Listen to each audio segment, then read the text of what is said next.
So the machine we have behind us is a 1908 Dolbeer steam logging machine, and its purpose was to pull logs through the forest so that they would eventually be transported to the sawmill.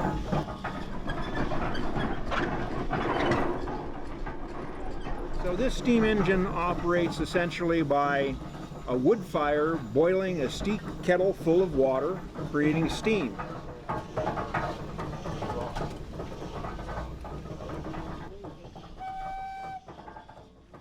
Carries a variety of whistles on it, but back in the day really it only had one whistle for purposes of communication within the forest.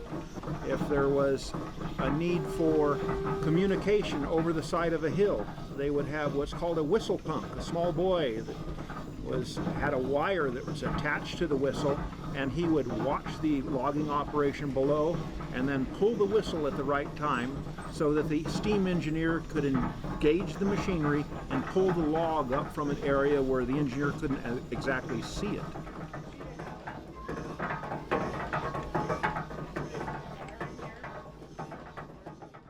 So what we will be doing is a demonstration of how this machine actually moved logs through the forest.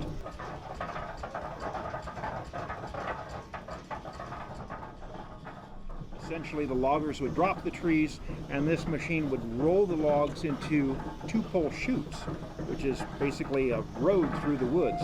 They would drag these logs through the woods, eventually dumping them into Shaver Lake. It would be gathered up by the steamboat, the Michigan, transported over to the sawmill. The sawmill would then cut them into boards. The boards would then be dried, and after a period of time, when they had sufficient buoyancy, they would kick them into the flume.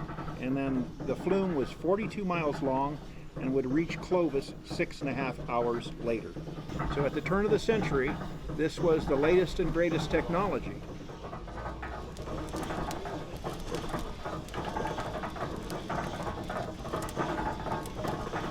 And so for 108 years old, it's a pretty fascinating machine.